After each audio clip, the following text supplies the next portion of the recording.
We are going to study the topic watershed management, definition, objective and types of watershed management. So what is watershed management or definition of watershed management?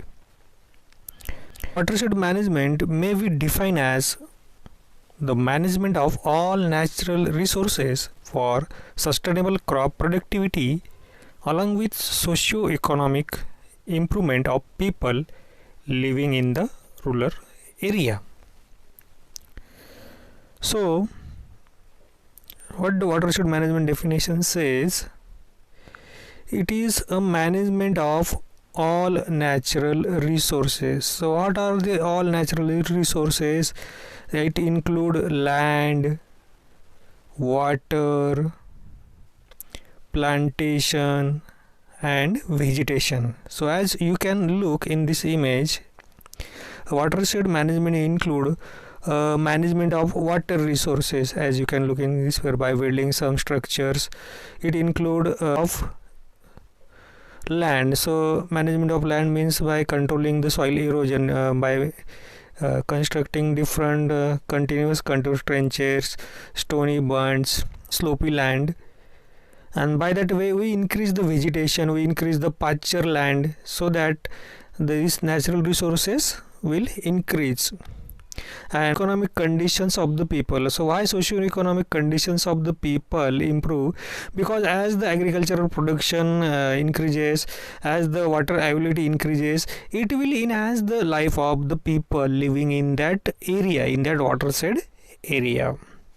13 objectives of watershed management. So what is the first objective? The first objective is to control the excess damaging runoff and thereby degradation of the soil.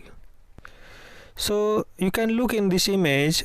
So what is the excess damaging runoff? The surface water which is flowing over the land is called the runoff, and when this surface runoff is excess in quantity, it will erode the soil and thereby it degrades the soil.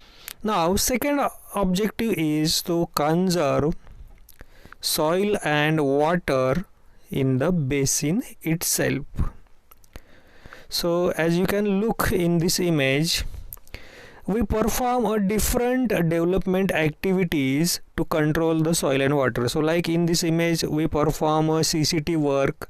In this image we perform staggered contour trenches or whatever according to the land type, and thereby we conserve the soil as well as conserve the water, and also we increase the, you can look in this image, here is the conservation of water, here is the stony bunds or gully, these are the gully plugs, and there are a series of the gully plugs.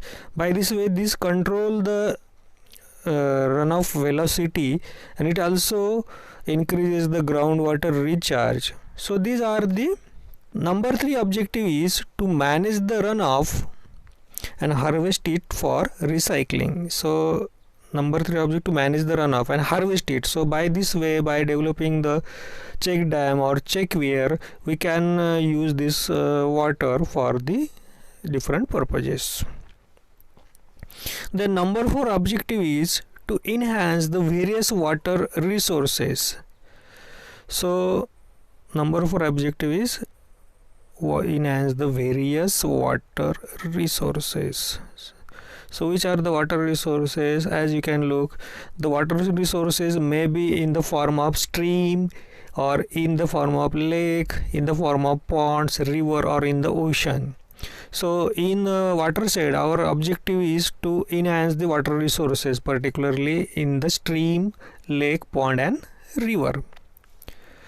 Then so number 5 objective is to reduce the sediment yield.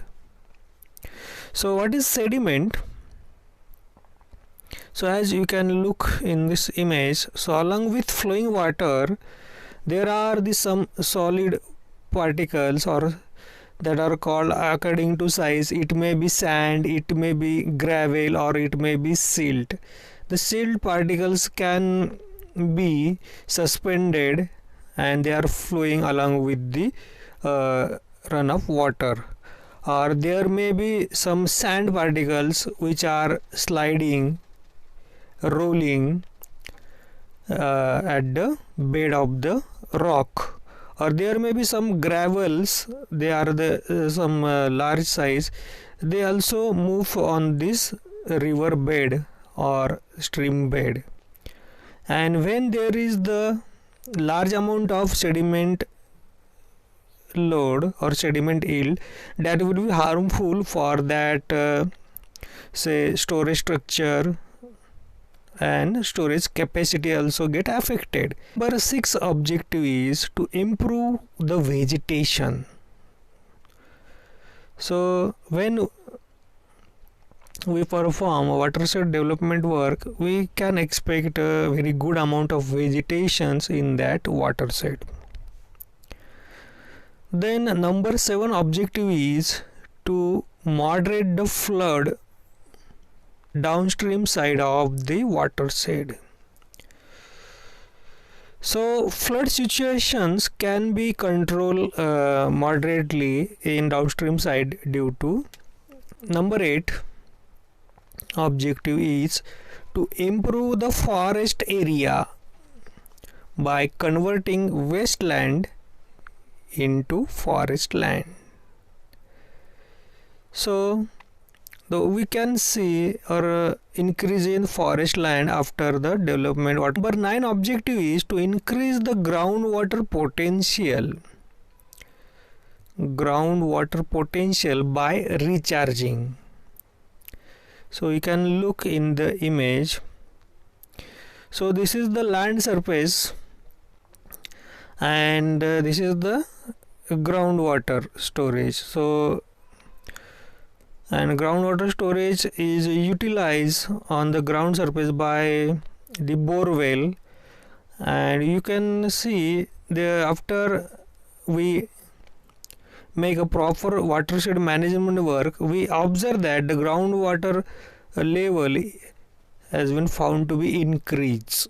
Is to create or increase the employment activity, we